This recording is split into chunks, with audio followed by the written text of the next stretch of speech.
Hi, Bill Gates. It's great to have you with us at our inaugural Climate Capital Summit. Um, I'm just going to dive right in. You've just published a very accessible book that sums up the basics of the climate problem, the need to cut the 51 billion tons of greenhouse gases that we add to the atmosphere each year down to zero. But you use a novel framework to address the problem, what you call the green premium. Could you explain that to the audience? Right. So the key things I think are uh, the 51 billion and the fact that if you don't get that to zero, the temperature keeps going up, and all these areas of emissions where people know about electricity and transport, particularly passenger cars, but they may not be thinking about the other parts of transport, all the manufacturing pieces, the agriculture pieces. So to get every one of those to zero, there's a question of the price. How much extra do you pay for every one of those activities to do it the green way, that is with no emissions, versus the way we do it today?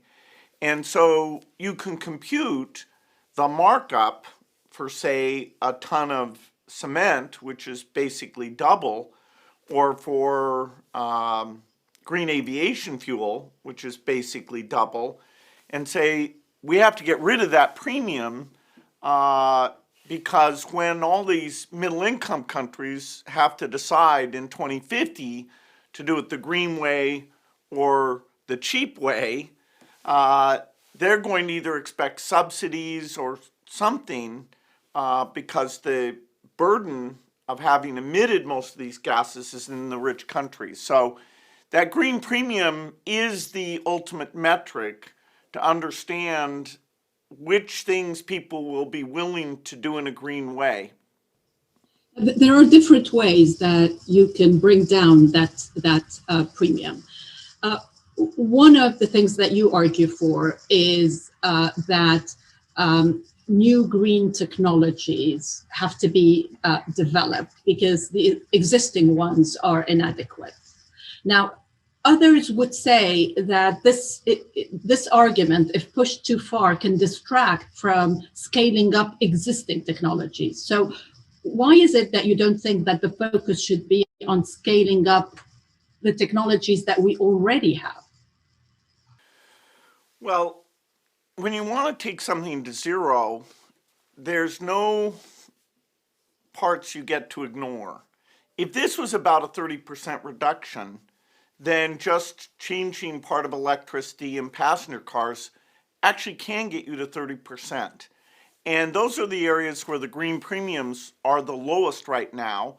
And actually, those are wonderful stories, very important stories, for two reasons. One is they're going to give us the cheap electricity that we need to replace the hydrocarbons because the energy has to come from somewhere. And also, it's a model. In those cases, somebody paid extra, paid green premiums to buy solar panels, Japan and Germany to start with, and later the US and others through tax credits. And so even though it had this higher cost, it got on a learning curve, the scale went up, the R&D investments, the competition, the volume drove that down to now there's very little green premium. Modulo the reliability, which is a big footnote, but modulo that, it's cheaper to make power with land-based wind and solar than almost any other technique. And so that's the model we need, is to get the volume going, including in the very hard categories like steel and cement. Policy is obviously changes in policy are clearly another aspect of what is going to be required. And you make the point in the book that putting a price on carbon is one of the most important things that we could do to eliminate the green premium.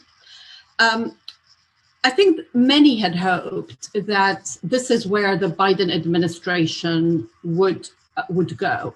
But carbon pricing doesn't seem to be very high on the administration's agenda. Is that disappointing? And what can you and others do to push them further in that direction? Well, it's important to remember that unless you set a carbon tax higher than the very highest green premium of all, you're basically sending a price signal not to work on the hard stuff. And the hard stuff is the long lead time stuff that we need to go after. And so even Norway's not going to set a carbon tax above the highest green premium. So a carbon tax is a tool. It's not like you pass the carbon tax and you're done. Unless you invent a non-brute force way of doing these things, there's no way the middle income countries will ever adopt them. And so but the carbon tax would help, right? Oh, absolutely. Anything whose green premium is lower than your carbon tax, then you've sent a price signal to innovate in that category. And if somebody can take the high ones and leap under your carbon tax in one generation of innovation, then you've also sent a price signal. So carbon tax is a fantastic thing. Many countries won't pass a broad carbon tax. They will do more sectoral things like tax credits, government purchasing, increased R&D. We got passenger cars and solar and wind on this approach without, in most cases, using a carbon tax. So it can be done, even though that's the most general purpose instrument. So you think that, so you're not really worried or disappointed that the administration is not going in that direction? Well, there's two ways to look at this. One is to say, let's get this administration to do everything for 4 years in a way that completely makes it a partisan issue. Or, can you do enough, perhaps some things that are partisan, but have a core, including the R&D and the goal of working with the world to get to zero, and try and have that be more like defense policy, where you may argue about tactics, but the goal is a shared goal. So I'm not an expert politician. I've come to this thing as a technologist who's worked in areas of innovation, and I hope we get some consensus, because when you're asking people to spend hundreds of billions on new steel plants and electric generation, they have to feel like the policy incentives will be there for decades to come. Well, what about the carbon border taxes? Because Biden, before the election, had seemed interested in some form of carbon border tax, but John Kerry doesn't seem to be in favor. Does that disappoint you? Well, a carbon border tax is eventually a necessary thing to take the countries who don't opt in to the climate activities and not allow them to exploit the lower costs that they have by doing lots of emissions. How soon you need to implement that regime is a real question. It's very complex to do, and you'd have to have your own country, proceeding in those categories pretty quickly. But yes, if you do a carbon tax, then the leakage problem is a serious and complex problem. Let me ask you about divestment, because you once said that you had little time for fossil fuel divestment, for the whole movement. But you do say in your book that you did divest your direct oil and gas holdings. Your friend Warren Buffett and Berkshire Hathaway have not. In fact, they urge shareholders to vote down proposals that will require them to disclose more about effort to tackle climate change. Do you think that's wise? And are you talking to him about that? Well, I talk to Warren all the time, and I'm very, he's unbelievably great. The idea that divestment gets you to zero is wrong. Nothing gets you to zero. It's everything together that gets you to zero. No, divestment, if you tell these young people, hey, go and protest on your campus and make sure college doesn't own any coal or oil stocks and the university divests, how many tons have you reduced emissions by? I mean, is there such limited money in the world that university money is, decides? We need steel today, honestly. We need concrete today. If the government made these things all illegal, you would not find the voters very enthused about what's going on.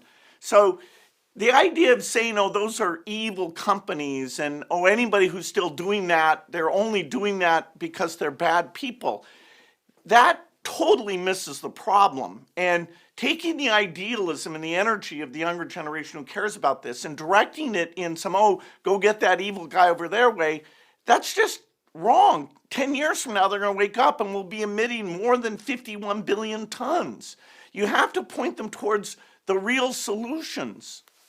Let me ask you about the Breakthrough Energy Venture Fund, which you founded, and you're trying to bring transformative technology to the market. What are some of the most promising ventures that you've been backing so far? Can you tell us about one or two? Well, we have a lot in energy storage. One that stores energy is heat, called Malta. It's a spin out from Google X. One that stores energy by pressuring water underground, so you don't need the classic big reservoir. One called Form Energy that makes a very cheap battery that can be used when the weather is such that wind and solar aren't able to operate. We have a lot in the food area, which, I get to taste all this stuff and it tastes really good to me.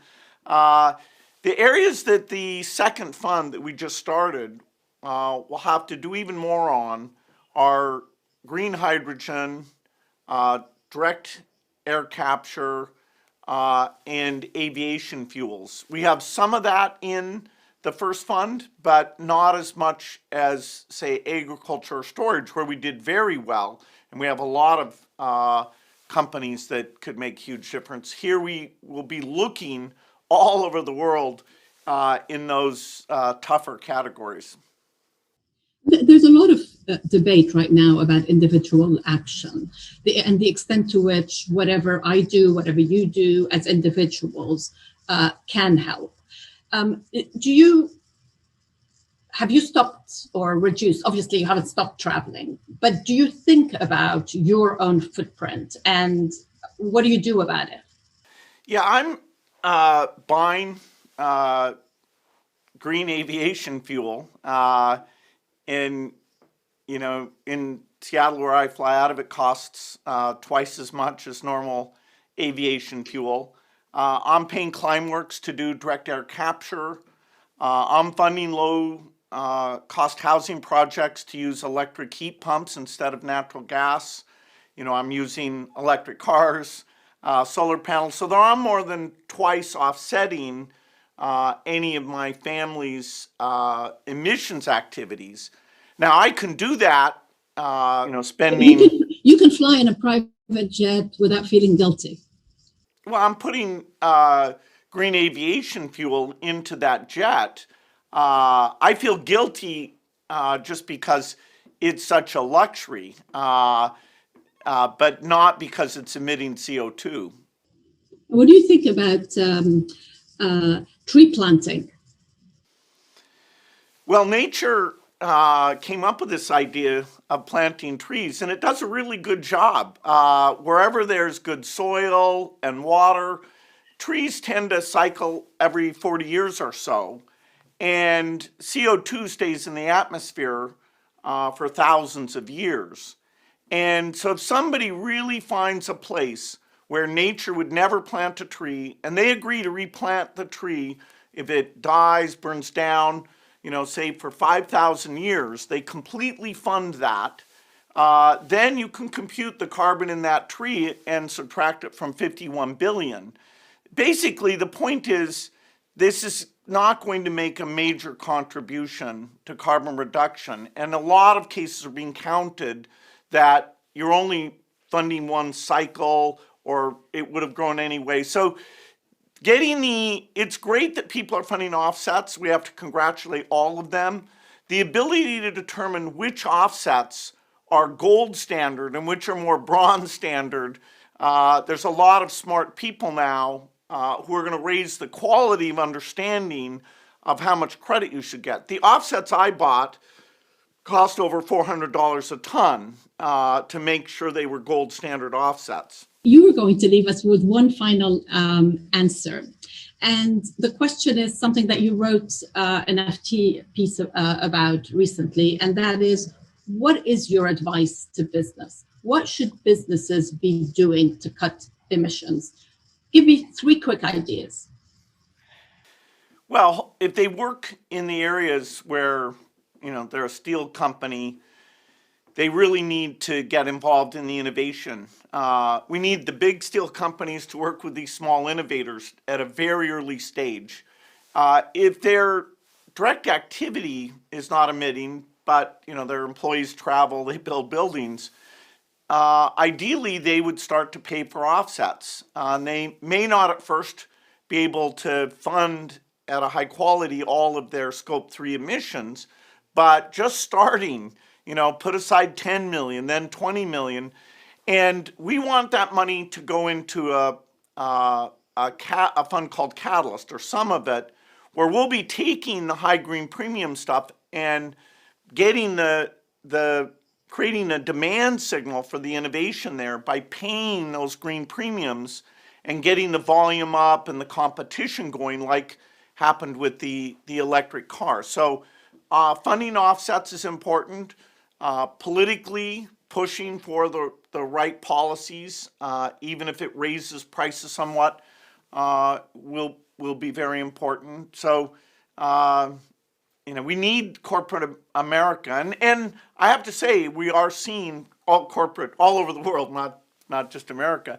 I am seeing the leading firms in many areas, including finance and technology, start to say, okay, how do we participate in something that's very important to society, but also very, very hard? So we need all these companies engaged. Bill Gates, thank you so much for being with us. Thank you.